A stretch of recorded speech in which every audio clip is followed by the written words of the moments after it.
The pressure surge hit the comms console with a physical jolt. Ferris Oakland felt the low, constant thrum of the emergency reactors beneath his feet rise into a desperate, high-pitched whine, the sound of overworked capacitors screaming for stability. He gripped the edge of the steel briefing table, his knuckles white against the worn composite. A thin, sickly scent, the essence of melted plastic and static dust, choked the air filtering system of the Nomara Defense Aegis command bunker. The slightly enhanced gravity of the station, designed to keep personnel sharp, now pressed down like a physical weight of doom. He was focused solely on the internal clock, 12:59 and 32 seconds. The projection screen flickered, replacing the tactical overlay of the Zerdanian fleet formation, dark, obscene silhouettes filling the orbital display, with the face of Ambassador Kellen. Kellen was calm, almost unnervingly so, adjusting the cuff of his diplomatic uniform as if preparing for a state dinner, not the end of civilization. Behind him, the blue, trembling shimmer of Unit Axiom pulsed.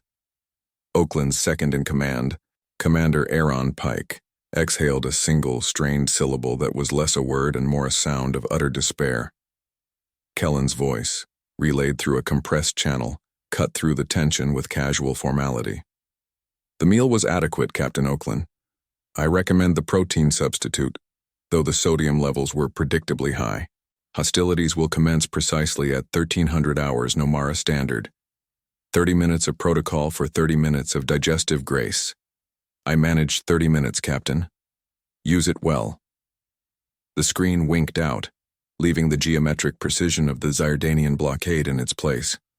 Oakland stared at the display. 30 minutes. 30 minutes of existence purchased with a sandwich. The cold weight of Nomara's enhanced gravity felt personal now, pulling him down, reminding him of the impossible task. "Status report, Commander Pike." Oakland's voice was flat, institutional, overriding the residual tremor in his diaphragm. Pike didn't look up from her console, her brow furrowed in concentration, the exhaustion of 3 straight cycles visible around her eyes. "Defensive fleet readiness, 72%.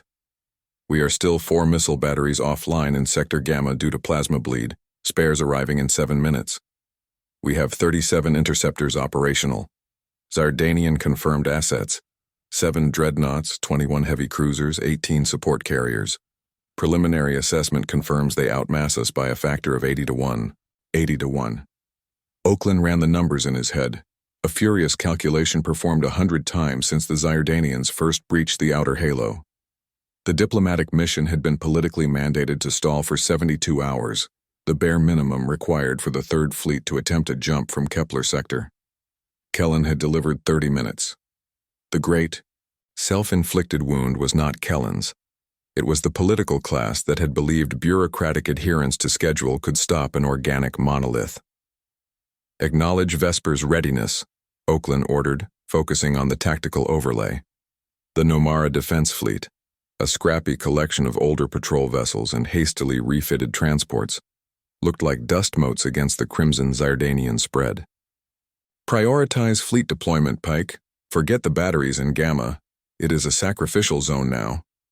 He activated the tactical comms, focusing on Lieutenant Commander Vesper's icon on the grid. Vesper was a good officer, 18 cycles of service, 3 children planetside. Oakland had known her for 5 years.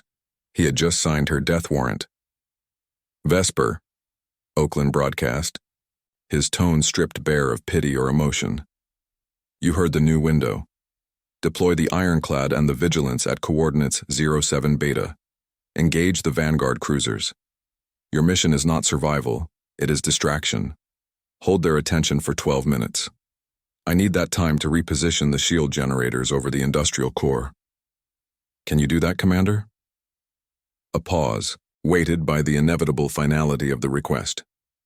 "Affirmative, Captain," Vesper's voice replied, slightly distorted by the distance yet steady, the true mark of a professional. 12 minutes of mayhem. Understood. 12 minutes. A standard kinetic torpedo run from the dreadnoughts would take less than 4. And Oakland had just signed the order, just so the steel mills below could survive the initial barrage. This was the cost of diplomacy. buying 30 minutes of symbolic defiance for the political narrative, only to force immediate, brutal death on the soldiers performing the logistics. Oakland watched the projected image of the two frigates break formation and accelerate toward the behemoths. They were adhering to the protocol of war, even though the war itself was a guaranteed systemic failure. He felt a wave of nausea, the sharp taste of bile rising, not from fear, but from the realization that this entire battle was an engineered consequence of human arrogance. They had treated a war of existence like a quarterly budget negotiation, and the Zerdanians, who were driven purely by mathematical resource acquisition, were now going to exact payment. The smell of cold mold and stagnant air, the decadence of a bunker too long sealed, seemed to rise from the ventilation shafts, mixing with the electrical burn. He remembered the reports from the border colonies. The Zerdanian method was not conquest but resource extraction via total biological sterilization. Nomara wasn't just losing a war, it was facing erasure. "Captain," Pike snapped, her composure finally cracking as the last 2 seconds ticked down. "Zardanian movement detected. It's not the Vanguard, it's the dreadnoughts. They are bypassing the standard entry point. They're moving directly for the planetary shield relay." Oakland slammed his hand down on the console, ignoring the sting. "Impossible. That requires a full power shunt and immediate orbital clearance of the defense grid. They are supposed to prioritize the fleet first, based on predictive tactical models. It is inefficient to bypass the forward defense." "Their models are wrong, Captain," Pike countered, her eyes wide, staring at the telemetry. "They are ignoring Vesper's distraction entirely." Hierarch Silas didn't waste the 30 minutes. He was recalibrating. Pike's voice dropped to a near whisper, horrified. The diplomatic insult wasn't viewed as a stall, it was viewed as a confirmation of our tactical stupidity, our reliance on human procedure. They are not engaging our defense line. They are going straight for the planetary core. Time until first impact on the primary shield generator is 11 minutes and 45 seconds. Oakland felt the blood drain from his face, leaving a cold, metallic residue on his tongue. Kellen's moment of defiance had not bought time. It had given the enemy insight into the human mindset, accelerating their strategic pivot. They had mocked routine, and the Zardanians had used that mockery to predict their weakness. The enemy was already past them, already moving to cut the planet's vital artery. The silence returned to the bunker, heavier than the artificial gravity, punctuated only by the furious, desperate beep of Axiom's last transmitted message. Protocol complete. The injustice wasn't that they were dying, but that they were dying exactly as predicted by their enemy, having traded a desperately needed strategic retreat for a moment of sarcastic, symbolic dignity. Oakland closed his eyes for a single second. He had 11 minutes and 45 seconds to save 1 billion people against an enemy who had just proven they understood human predictability better than humans themselves.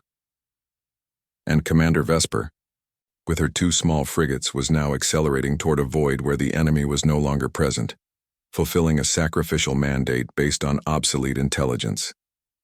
"Pike," Oakland ordered, pushing himself away from the table, his muscles protesting the weight. "Scramble the transport ships. Evacuation protocol Row 7 is now active. I want every civilian off this station and planetside in under 9 minutes." He pointed at the primary Zardanian formation, a creeping black wave on the screen. "They seek efficiency. We will give them chaos." "And the fleet, Captain?" Pike asked, her voice thick with dread. Oakland looked at the dwindling power readings of the 2 tiny frigates, the Ironclad and the Vigilance, still speeding into the orbital emptiness. "The fleet," Oakland said, the word catching in his throat, "will serve its purpose. I am ordering all remaining interceptors to break formation and engage the dreadnoughts, scattering their fire pattern. It won't stop them, but it will buy us 60 seconds. I need you to redirect all primary power from the Gamma sector and the orbital defense grid directly into the planetary shield relay, Pike. Right now. We are going to try to absorb the initial strike." "But, Captain," Pike pleaded, "that leaves the station defenseless. The fallout will vaporize everything within 30 kilometers of the impact zone." Oakland did not reply. He watched the massive dreadnoughts, slow and utterly inexorable, approach the undefended orbit. The Zyrdanians had shown their hand. They didn't care about human soldiers. They only cared about the planetary resource core. "We are already defenseless, Commander," Oakland finally stated, staring into the flickering, cold light of the display, "and we will pay the full price for having wasted 30 minutes on a meal." The order was already executing. The automated systems of the Gamma sector, sensing the massive shunt, began to scream a digital protest, a high-pitched, insistent whine overriding the bunker's standard ventilation hum. Commander Aaron Pike, moving purely on institutional reflex, slammed the redirection key. Ferris Oakland watched the icons for the ironclad and the vigilance flicker on the far edge of the orbital display. They were still accelerating into the vacuum, seeking an enemy that had already slipped past them. They were ghosts fulfilling a failed mission. The tactical screen registered 2 sudden simultaneous energy spikes. Clean, efficient, total obliteration, followed by the geometric absence of the 2 green blips. They were simply gone. Pike didn't flinch. She just typed the confirmation. Log entry. Vessels ironclad and vigilance terminated by overwhelming enemy fire. Mission objective deemed failed due to Zyrdanian strategic pivot. Institutional acknowledgement of sacrifice. No time for grief. Oakland leaned over Pike's shoulder, the smell of her stale sweat mixing with the bunker's cold mold. "Confirmation on the main shield shunt, Pike. I need 100% overload capacity feeding the planetary relay. We are holding nothing back." Pike's fingers danced across the console, but her face tightened, the exhaustion around her eyes deepening into sharp lines of professional panic. "Negative, Captain. The system is resisting. Automated protocol. 9 Alpha anti-burnout override active." Before Oakland could respond, a new large icon flared crimson on the tactical screen, overriding local command access and broadcasting institutional warning tones. "Access override, Sector Command, General Orvax." A voice, clipped and sterile, cut through the bunker's comms system. It wasn't relayed from Nomara. It was bouncing off a deep space relay, the latency almost imperceptible but the distance palpable, the voice of General Orvax, commanding from the presumed safety of Kepler Sector. "Captain Oakland, this is Sector Command. Your emergency tactical order to redirect primary power to the planetary shield relay is revoked immediately. You will maintain full power distribution to the station's orbital defense grid, consistent with established doctrine. Protocol dictates the integrity of the command infrastructure takes precedence." Oakland felt a cold sweat break out on his neck, chilling his uniform collar. His plan, desperate but logical, was being disassembled by a remote, procedural order designed by men who had never felt the weight of artificial gravity under siege. "General, the Zyrdanians are past the defense grid. They are striking the planet's resource core in under 10 minutes. If we don't absorb the first hit, the seismic feedback alone will sterilize the surface regardless of station integrity. This is a resource acquisition strategy, not a military conquest," Oakland shouted, the sudden burst of volume startling the 3 technicians still working silently at the rear of the command center. Orvax's reply was clinical, lacking any inflection of urgency or recognition of the imminent catastrophe. "Nomara Station is the administrative and military hub for 3 sectors, Captain. Losing the hub means losing all political and logistical control over this quadrant.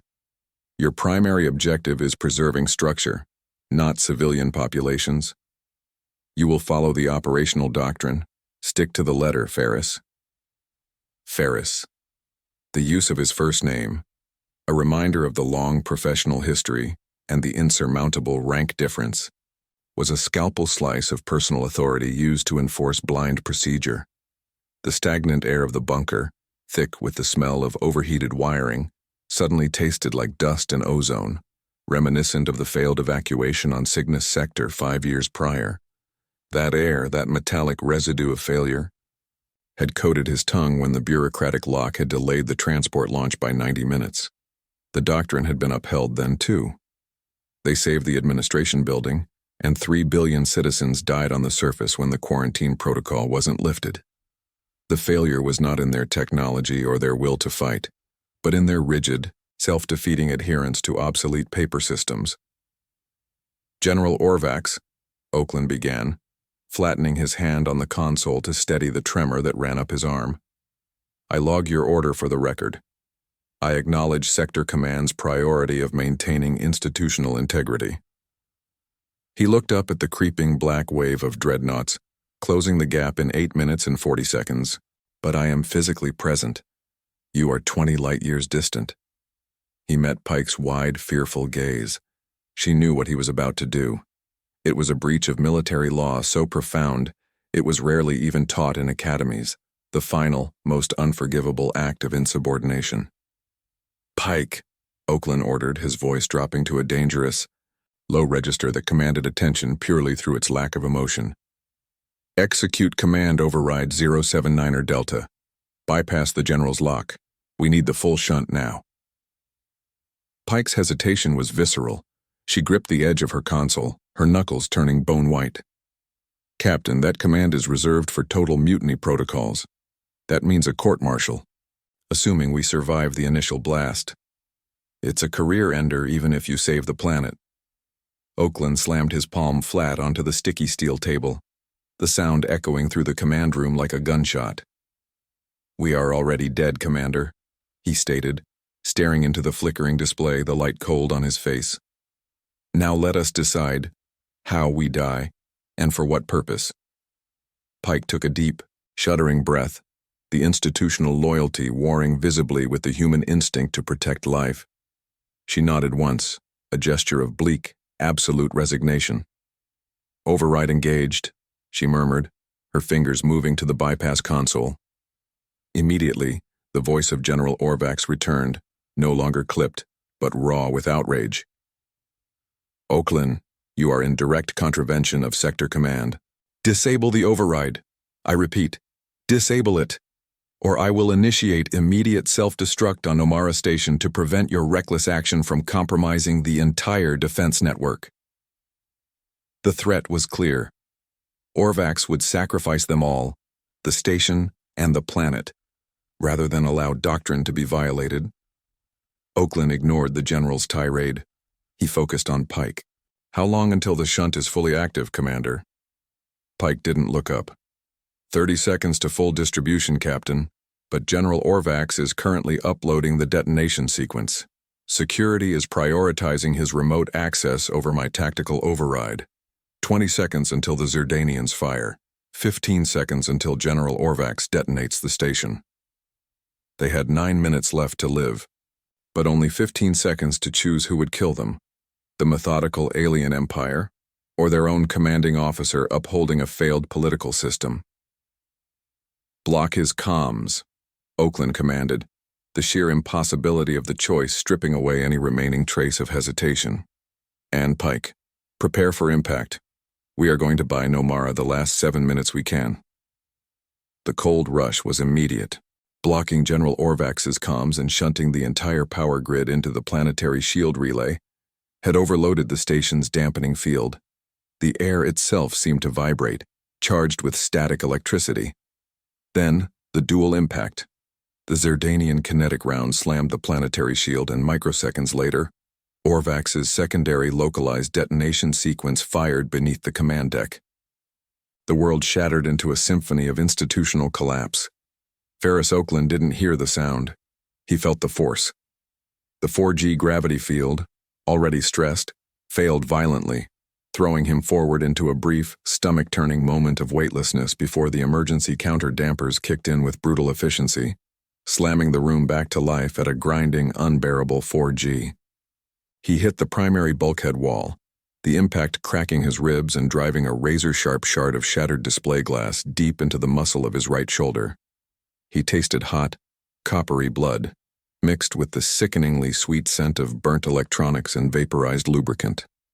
The bunker had survived the external strike thanks to the power shunt, but the internal self-destruct had done its work. The command center was now a wreck. Lights flickered violently, strobing between emergency red and absolute black. Dust and pulverized composite material hung thick in the air. Pike's console was twisted wreckage, covered by a collapsed ventilation duct that was now sparking wildly. Commander Aaron Pike herself lay half-slumped, her left arm trapped beneath the mangled data rack. Her helmet microphone was crushed, her breathing ragged and shallow. Oakland pushed against the 4G pressure, fighting the crushing weight that felt like pure institutional failure made physical. Every movement was agony, drawing a wet, searing pain from his shoulder. He crawled toward the main tactical display, now fractured but still projecting the orbital geometry. The planet's shield held. The impossible shunt had worked. Nomara was protected from immediate sterilization, but the station itself was hemorrhaging integrity. "Pike!" He forced the word out, the tremor in his voice caused by exertion, not fear. "Status, give me internal status." Pike struggled to speak, her face pale beneath the grime. "Hull, breach, near Gamma 2, power spiking, auxiliary, life support failing, Captain, the dreadnoughts. They are pulling back." A wave of paradoxical relief washed over Oakland, quickly extinguished by the cold logic of the situation. The Zyrdanians were never prone to strategic retreat unless a calculation demanded it. He needed to secure the evacuation transports, still attempting their precarious ascent in the orbital chaos. He dragged himself toward the only operational command node left, Auxiliary Terminal C, located near the rapidly depressurizing aft section. He pushed off a piece of debris, ignoring Pike's weak cry. His priority was the system, the evacuation, the mission, the people below. He was bleeding out, but Nomara was bleeding faster. The air in the aft section was already noticeably colder, thick with moisture condensing from the sudden pressure drop. He slammed his hand onto the surface of Auxiliary Terminal C. The terminal was coated in a warm, greasy hydraulic fluid and electrical soot, the smell of extreme heat. Technical attempt. He keyed in the Row 7 evacuation protocol. He had to prioritize the transports, ensuring they got past the residual Zardanian fire, even if the launch was 90 seconds late. The terminal responded, but the screen immediately flashed a high-level warning. Not a standard error, but a targeted sabotage. Data corruption, evacuation manifest, Row 7, compromised by residual sector command malware. Integrity check, 0%. Orvax. The general had not just threatened detonation, he had silently corrupted the evacuation parameters, ensuring that if Oakland chose to save the population, the data required to do so would be faulty, rendering the launches chaotic and vulnerable. The bureaucratic mind, focused on eliminating insubordination, had guaranteed mass casualties. Oakland rested his forehead against the grimy screen, breathing heavily. The metallic taste of his own blood was now overwhelmingly present. The pain in his shoulder flared, white-hot, but he focused on the internal tremor that shook his focus, the realization that his defiance had been entirely foreseen and neutralized by his own hierarchy. He had sacrificed Vesper and 2 frigates to buy time for an evacuation that was dead before it started. "Commander Pike," Oakland yelled, struggling to maintain his position against the 4G pressure. "The manifest is corrupted. We cannot guide the launches. They will scatter randomly into the orbital grid." Pike was trying desperately to free her arm, tears of pain tracking trails through the dust on her cheeks. "Captain, the station integrity is failing. We have 15 minutes of breathable atmosphere left. You have to seal the breach near Gamma 2. Oakland glanced at the proximity warning on Terminal C. Breach proximity, 50 meters. Closing the breach meant leaving the evacuation transports to blind luck. Stabilizing the evacuation meant exposing himself and Pike to the vacuum, assuming the Zardanians didn't return. Dilemma, duty versus survival.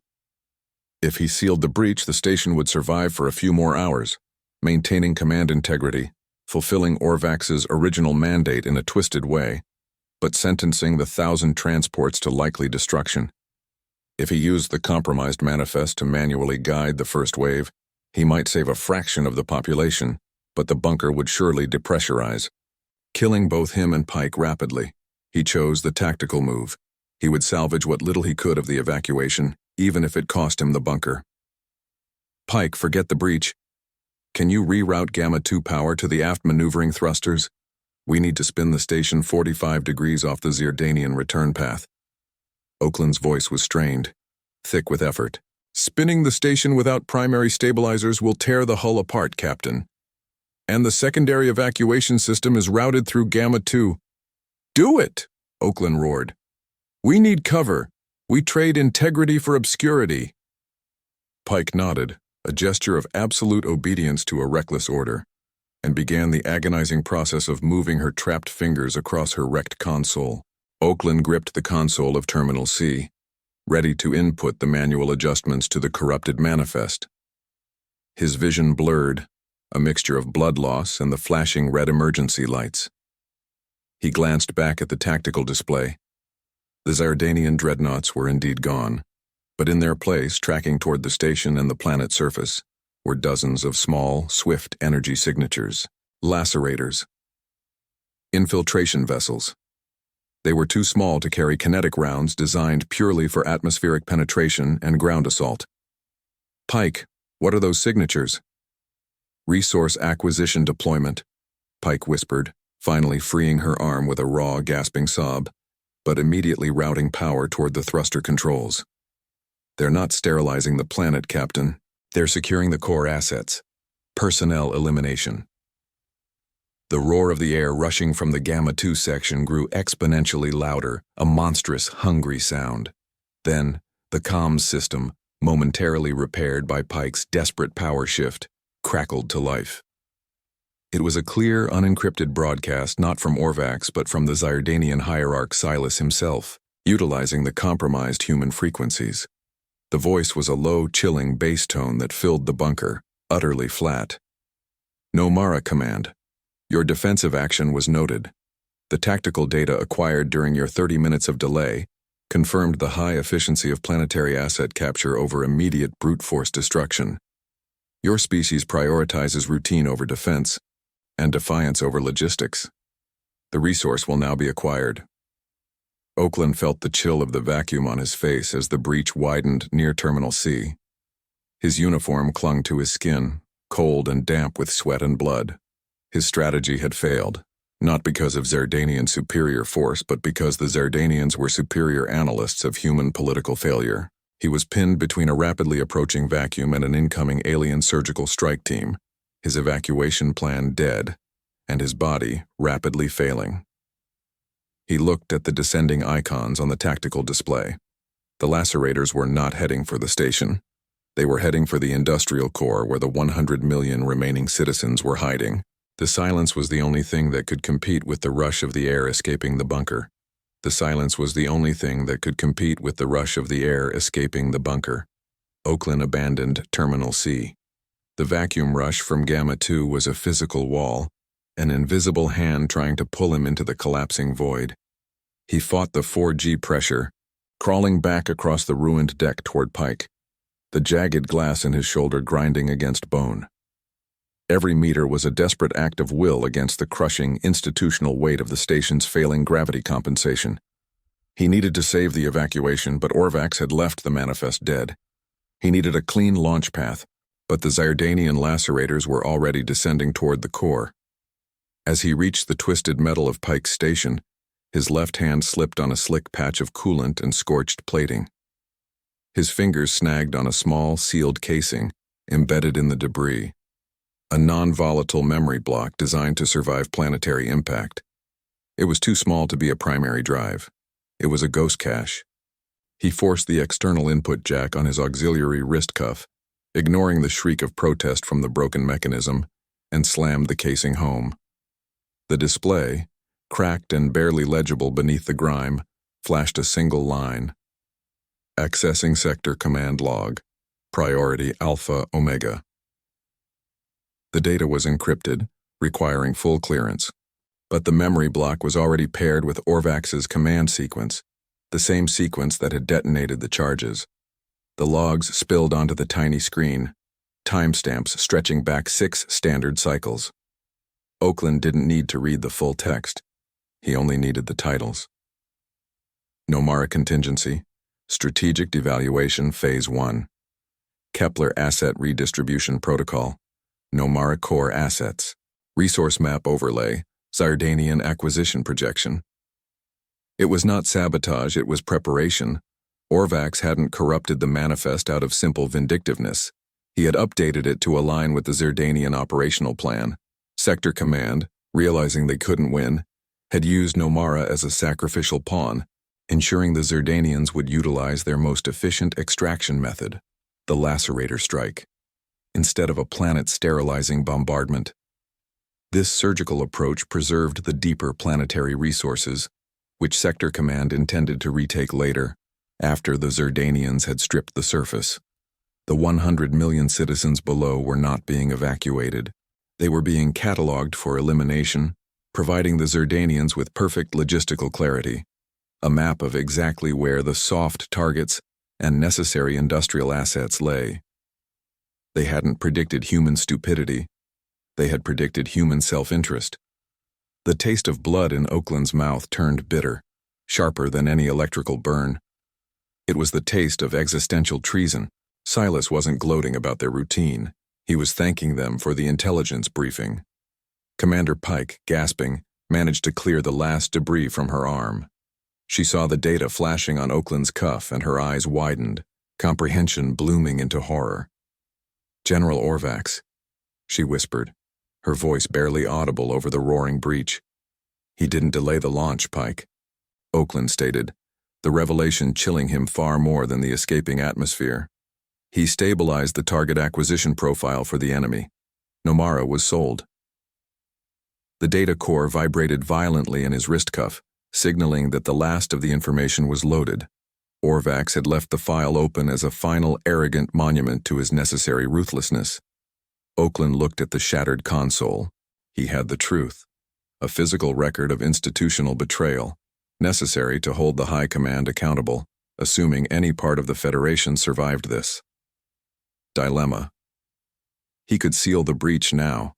This would stabilize the station, give him maybe an hour of breathable atmosphere, and allow him to transmit the data core to Kepler sector via a highly compressed burst, exposing Orvax's crime. But the station integrity required all reserve power to seal the massive hull rupture. That power diversion would guarantee the lacerators an unmolested path to the surface core. 100 million people would die, murdered by an alien force guided by their own government. Or he could sacrifice the station's integrity and his own life. If he used the remaining emergency power, the energy currently reserved for the breach seals, he could funnel it directly into the heavily compromised planetary shield system and attempt a wide-spectrum pulse. This might overload and disable the descending lacerators, sacrificing the command center to save the citizens. But the pulse would fry the data core, obliterating the evidence of Orvax's treachery.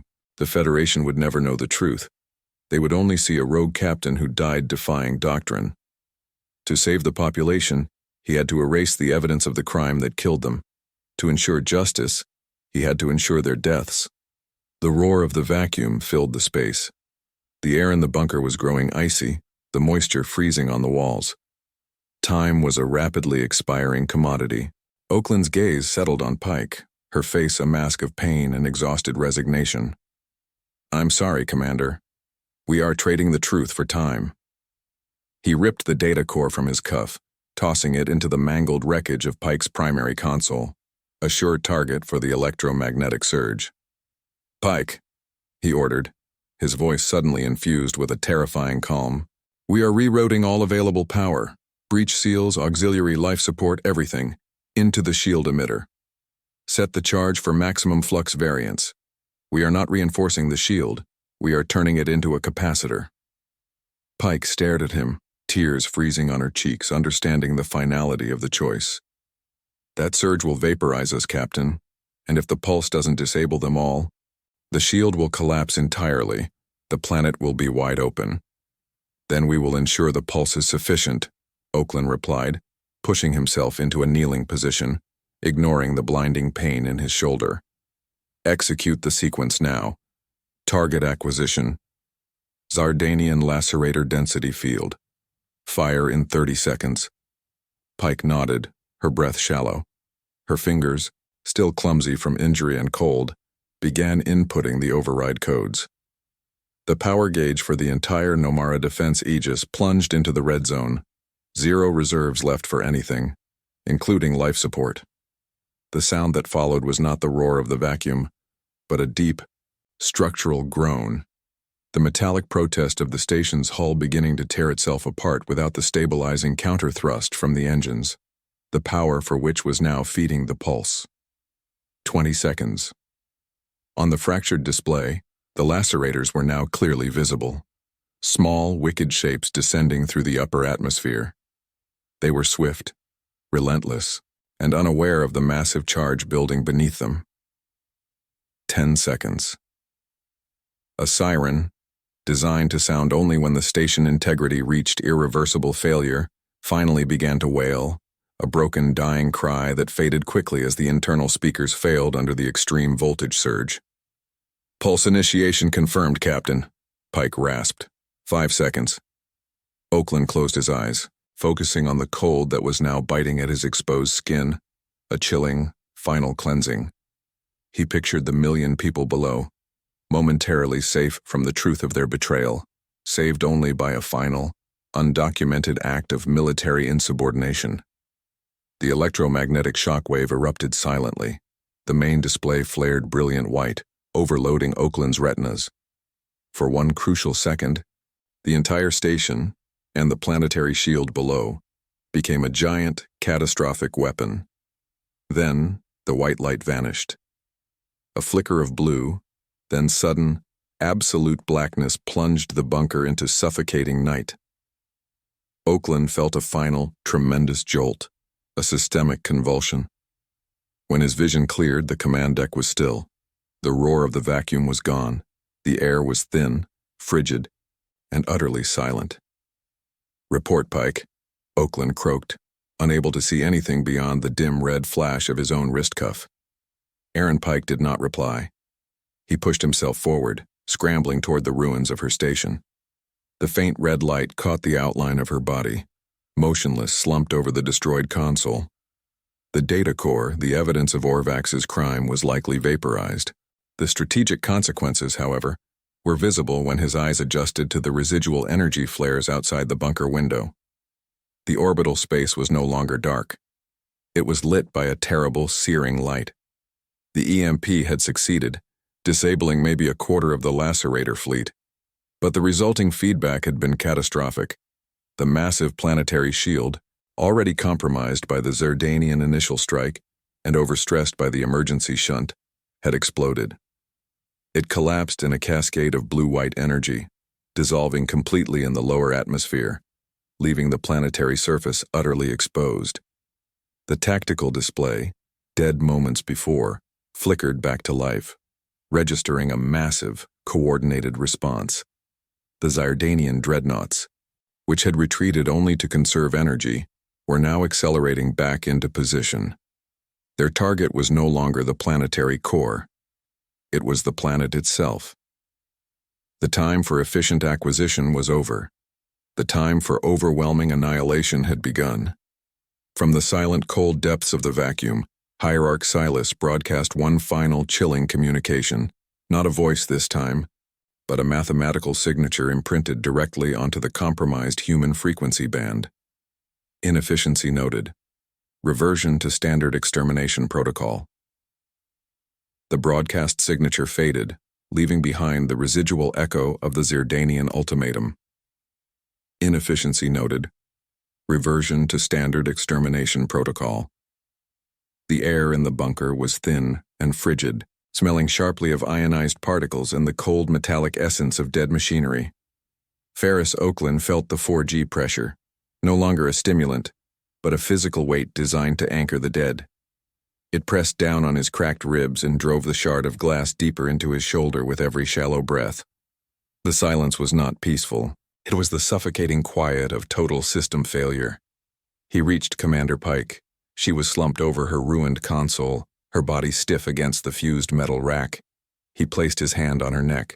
No pulse. Her skin was cold, the internal feedback from the massive EMP pulse having found the easiest conductive path to ground. She was dead. electrocuted by the very weapon he had activated to save a population now left naked before annihilation. Oakland retracted his hand, the motion dragging through the heavy gravity field like swimming in syrup. He did not feel grief. Grief was a civilian luxury. He felt the cold, hard certainty of mathematical error. He had traded institutional integrity for human life and lost both.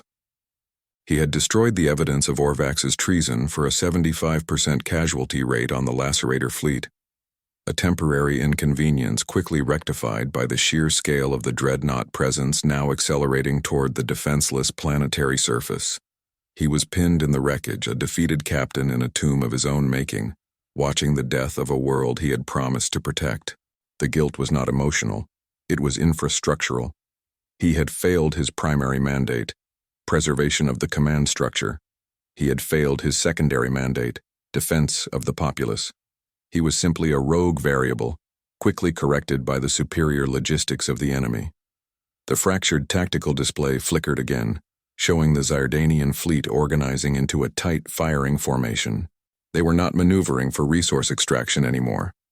They were aligning for maximum atmospheric penetration, a planet-killing, systemic strike. Time until coordinated volley, 8 minutes and 37 seconds. 8 minutes. To do what? To crawl to the breach and seal himself in for a few more hours of cold, empty isolation, ensuring his body would eventually be recovered for a posthumous court-martial? Or to wait here, watching the lights go out on the planet below, a witness to his own final catastrophic decision? He pushed himself up against the 4G, the effort drawing a groan of pure exhaustion from his diaphragm. He could hear the structural protest of the station echoing through the dead steel, a deep, resonant thrum that spoke of metal stressed beyond tolerance. The remaining emergency power, dedicated solely to maintaining the 4G field, was keeping the station from spiraling into total rotation, holding Orvax's last structural mandate in place. He looked at the wreckage of Pike's console, the twisted, melted composite where the data core had vaporized. The truth was gone. All that remained was the lie of his insubordination. He had sacrificed reputation and career for a moment of defiance that had lasted less than 1 standard minute. Torrin Blackridge, he thought, staring at the grime and freezing condensation clinging to the deck plates. Torrin Blackridge, the tactical ghost from the 9th campaign, always said that a defeat was only finalized when the enemy stopped calculating your potential for counteraction. The Zardanians had stopped calculating. They were exterminating. Oakland grabbed a piece of bent hull plating, using it as a cane to lever himself to his feet. The pain in his shoulder was a constant, throbbing drumbeat. He dragged his weight toward the station's main maintenance conduit, an access tunnel that led down to the sub-level utility runs, the circulatory system of Nomara Aegis. He remembered a minor technical report from 2 years prior, a niche bureaucratic footnote. Contingency for sub-level fusion core access in event of total command lockout. The report, drafted by a paranoid junior engineer, detailed a strictly mechanical, non-electronic bypass procedure for the primary fusion power relay. It was designed to allow a maintenance crew to perform a cold shutdown, bypassing all command software locks, including remote override. If Orvax had left any system stable, it was the power generation core. It was too essential to the deep space communication network to be allowed to fail completely, even in a defensive war. The idea was insane. The mechanical access hatch was located 3 levels down, accessible only through maintenance shaft 9 beta. The shaft was 500 meters of pure vertical descent, meant for maintenance bots, not an injured man struggling against 4G. But the bypass was mechanical, meaning it would be unaffected by the EMP or by Orvax's remote software sabotage. If he could reach the core, he wouldn't turn it off. He would turn it loose. The station, held in orbit by its remaining 4G field and thruster inertia, was currently positioned directly over Nomara's industrial core, the Zardanians' intended target. If Oakland could overload the core bypass and detonate the primary drive, not just the internal charges Orvax had used, but the main fusion bottle, the resulting expansion pulse would not only wipe out the station, but momentarily destabilize the gravitational field in the immediate orbital vicinity. It would be a localized gravity warping explosion. It wouldn't hurt the dreadnoughts, but it might momentarily throw their aiming calculations off by a few degrees. A large enough gravitational ripple could force the Zerdanians to delay the final volley by perhaps 100 seconds, as their precision targeting systems reacquired planetary data. 100 seconds. A pause. Not a victory, not a life saved, but a pure strategic inconvenience, forced upon an efficient enemy. It was the only remaining form of defiance left, ensuring their destruction was marginally messier than planned. Oakland reached the access hatch, the cold metal biting at his skin. He keyed the manual release. The hatch hissed open, revealing a dark, claustrophobic shaft leading down into the mechanical guts of the station. The descent under 4G would rip his tendons and grind his cracked bones. But inertia was gone. The only currency he had left was pain, and the final, absolute certainty that he was not dying for heroism, but for the miserable failure of his own species to prioritize people over paperwork. He was dying to ensure a bureaucratic anomaly existed in the Zerdanian campaign reports. He secured the jagged piece of plating into the shaft wall, creating a momentary anchor point. He looked back at Pike's motionless form, shrouded in the cold gloom. "Forgive me, Commander. I am trading your sacrifice for 100 seconds of spite." He lowered himself into the dark abyss. The metallic thrum of the stressed power core grew louder as he descended, vibrating against his broken body. The air was thick with the smell of hydraulic oil and extreme pressure. He had descended maybe 30 meters when a high-pitched, insistent zzzzt cut through the darkness. It was the sound of a proximity beacon, activated by the structural shift of the station's recent trauma. The beacon was Zerdanian, a small, efficient infiltration unit, perhaps one of the lacerator scout squads that had survived the EMP, was moving through the utility runs, seeking a stable entry point into the station's lowest level, the fusion core access chamber. Oakland paused, hanging suspended in the crushing 4G, the rough metal grating slicing into his palms. He wasn't the only one seeking the core, and the Zerdanian unit was not going for the mechanical bypass. They were going to harvest the power source. He heard the faint, chitinous clicking sounds rising from below, the sound of alien armor against metal. They were fast. He accelerated his descent, dropping recklessly into the darkness, ignoring the searing pain as his weight dragged him down. The dreadnought volley was due in 7 minutes. He had less than 5 minutes to beat the aliens to the override switch. If they reached it first, they would stabilize the core, not overload it, ensuring a clean, efficient annihilation of the planet exactly as planned. Oakland hit a reinforced brace hard, the shock running through his spine, knocking the breath from his lungs. He hung there, tasting bile and blood. He looked up, 500 meters of impossible ascent now separating him from the dead command deck. There was only one way left.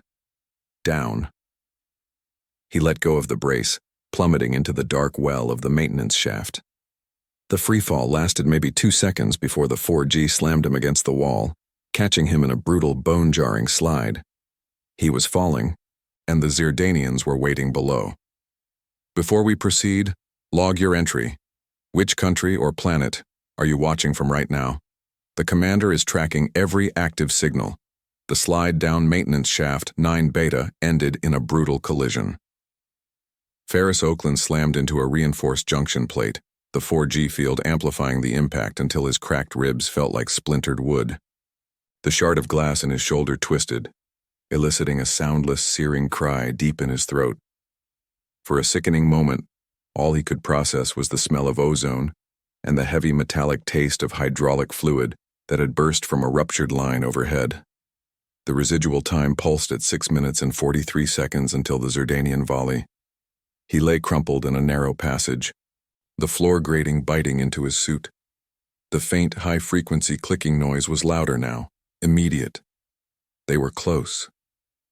The Zerdanian lacerator scouts had entered the core access sublevel through a parallel conduit designed for fast maintenance access. They had bypassed the blast doors and were utilizing their superior understanding of conductive materials to penetrate the final layer of redundancy.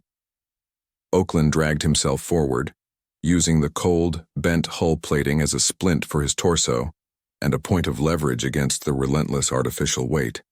He reached the entrance to the main bypass chamber. It was a confined space, barely wide enough for two maintenance bots to pass shoulder to shoulder, dominated by the archaic, non-electronic primary shunt panel. 3 lacerator units were clustered around a tertiary diagnostic port, their segmented limbs working with mechanical precision. They were attaching biological conductors, thin, glistening tendrils, to the port, attempting to override the core's stabilization protocols. Their goal was clear: to ensure a clean energy draw before the planet-killing volley, ensuring the resource core was preserved with maximum efficiency. They ignored Oakland.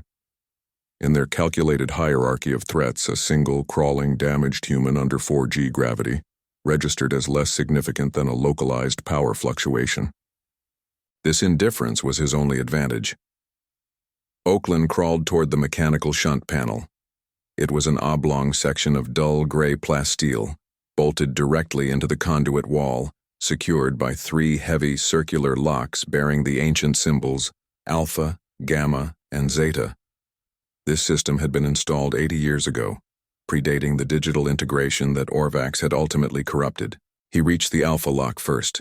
His hand trembled from the strain of moving against the G-force. He grabbed the rim, his fingers finding purchase on the stiff, frozen metal. He exerted his entire upper body weight, pulling and twisting. It felt like trying to bend structural steel barehanded. A sharp crack resonated through the chamber as the Alpha lock finally gave, rotating a full 90 degrees. The Zyrdanian scouts paused. Their receptor arrays, previously focused solely on the diagnostic port, swiveled slowly toward the human. Their clicking paused. A moment of calculated recognition. One scout detached itself from the cluster and moved toward Oakland with sickening speed. It didn't rush.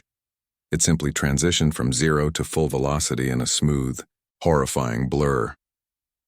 Oakland did not try to stand. Standing was impossible. He focused entirely on the second lock, Gamma. He braced his foot against the opposite wall of the narrow conduit, trying to gain leverage. The scout emitted a sibilant, high-frequency sound, likely a warning or a simple operational directive, before raising a limb tipped with an energy emitter. Oakland twisted Gamma. The metal screamed in protest. The particle beam lanced out a brief blinding lance of purple energy. It missed Oakland's head by mere centimeters, vaporizing the plasteel panel where his hand had been moments before. Superheated air rushed over him, smelling of burnt minerals and ozone. He twisted the final lock, Zeta. It rotated with relative ease. The scout was now less than a meter away, its complex obsidian carapace reflecting the strobing red emergency lights that had just begun to flash due to the unauthorized core access. Oakland released the locks. He had 1 second before the scout executed its extermination routine. He jammed the jagged piece of hull plating he had used as a cane into the space between the scout's shoulder plating and its central thoracic joint, a design weakness that allowed flexibility for movement in tight spaces. The metal plate acted as a perfect blunt conductor. The immense sustained internal energy of the scout's own systems, which were interfacing directly with the live diagnostic port, shunted through the hull plating and back into the scout's primary nervous system. The alien spasmed violently, its clicks turning into a rapid, desperate rattle. Its carapace smoked, and it collapsed, the internal feedback loop frying its organic infrastructure in seconds. Oakland didn't look at the corpse. He turned to the final mechanism, the main mechanical shunt lever. It was thick, heavy, and rusted. Pulling it would initiate the cold disconnect of the primary fusion bottle containment field, diverting the resulting cascade into the station's structural mass. He grabbed the lever, wrapping both hands around the thick bar. He took one breath of the hot, oil-slick air. His body screamed in protest. Every muscle fiber in his chest and back tore against the 4G field. He pulled. The lever moved with agonizing slowness. 1 centimeter, 2. The remaining 2 Zyrdanian scouts, realizing the existential threat of the humans' crude mechanical defiance, abandoned the diagnostic port. They moved to flank him, their movements radiating pure, focused hostility. Oakland reached the halfway point, his arms shaking uncontrollably. He could hear a low, resonating whump from the station's upper levels, the sound of atmospheric pressure venting due to structural failure caused by the power depletion. He pulled the lever the rest of the way. It locked into place with a definitive deep clank. For 3 seconds, nothing happened. The Zerdanian scouts paused, calculating the delay. Then, the floor of the utility chamber roared. The 4G field, the last functional system on Nomara Aegis, failed entirely. Not a gradual fade, but an instantaneous, violent cessation. Oakland's body, having adapted to the immense weight, recoiled violently in the sudden 0G, slamming him upwards into the ceiling conduit. The shock of the shift, combined with the catastrophic energy pulse emanating from the core, felt like being hit by a freight transport at terminal velocity. The primary fusion bottle did not explode in a firestorm. It unleashed a controlled gravitational pulse, a sheer expansion of force designed to counteract the crushing containment field. The effect was instantaneous and systemic. Every remaining light fixture in the sub-level utility runs blew out in a shower of brilliant white sparks. The air supply regulator shrieked as the vacuum began to tear at the station's weakened skin. Oakland floated, dizzy and disoriented, his vision blurring between total blackness and the searing bursts of failing electronics. The sound was immense, a physical pressure wave that felt like solid water slamming into his eardrums. He saw the 2 remaining Zerdanian scouts, previously models of controlled movement, tumbling wildly in the 0G. Their complex aiming systems were instantly useless. Their biological conductors, still partially engaged with the core's magnetic field, began to tear free, trailing ribbons of vaporized organics. Outside the station, the orbital display confirmed the effect. The Zerdanian dreadnoughts, perfectly positioned for their coordinated extinction volley, suddenly registered a massive, localized distortion in the gravitational field. The field ripple, extending for hundreds of kilometers, was momentary but sufficient. The dreadnought targeting computers, built for mathematical precision, locked up. The coordinated volley was delayed. Oakland had bought his 100 seconds of spite. The cost was absolute. The core chamber walls began to buckle inward. Above him, a section of the main conduit, weakened by the particle blast and now structurally compromised by the gravity shift, tore loose. It was an enormous coil of wiring and dense composite plating, falling toward him in the 0G with the relative inertia of a massive, slowly collapsing wave. Oakland tried to maneuver, but his injuries and the 0G disorientation rendered him slow and clumsy. He watched the debris field drift toward him, inevitable and final. The metal impact hit him squarely in the chest, crushing his damaged ribs further. The world became a deafening cacophony of twisted metal and sparking wires. He felt himself being propelled sideways, spinning through the remnants of the utility tunnel. When the chaos subsided, Oakland found himself trapped. The crushing weight of the debris field had pinned him against the far wall of the conduit, a coffin constructed of hot, broken plasteel and freezing composite. He was pressed into a small pocket of reinforced structure, shielded from the worst of the vacuum, but isolated and immobile. He tested his limbs. The movement was slow, painful, and minimal. His internal suit displays were dead. The 4G trauma, followed by the 0G impact, had fractured his operational capacity beyond repair. He was trapped. A silence returned, but this was a different kind of quiet. It was the vast, cold silence of a ship dying in deep space, punctuated only by the faint, irregular drip of cryogenic coolant leaking nearby. He opened his eyes, trying to focus on the gloom. He was surrounded by the corpses of the 2 remaining Zerdanian scouts, their forms floating motionless in the 0G darkness, silent casualties of a logistical anomaly. Oakland had achieved his objective. He had inconvenienced the enemy. He had forced the superior logic of the Zerdanians to register a 3-digit delay in their schedule of annihilation. The dreadnought volley had been postponed. The people of Nomara had bought 100 seconds of existence, but the station was gone. The command structure was annihilated. The evidence of the corruption that had facilitated this disaster, Orvax's treason, had been entirely erased by his own hand. He had won a technical skirmish against bureaucracy and physics, but the war remained absolute. In the profound darkness, Oakland looked out through a fist-sized gap in the debris field. He could see the faint, cold glow of the planet Nomara below. Above it, the Zardanian dreadnoughts were no longer in disarray. They had finished their recalibration. The brief ripple of gravitational chaos was over. Their extermination volley was already aligning, slower now, more methodical, ensuring maximum effect. He had traded his life, his career, and his integrity for 100 seconds of spite. He closed his eyes, tasting the stale, exhausted air filtering into his helmet. The station was a tomb, but at least, he thought, the paperwork would be marginally more complicated for the conquerors. It was enough. The systemic roar that had accompanied the core shunt had now bled out, replaced by the deep, resonant hiss of venting composites and the faint, high-frequency rattle of residual kinetic energy dissipation.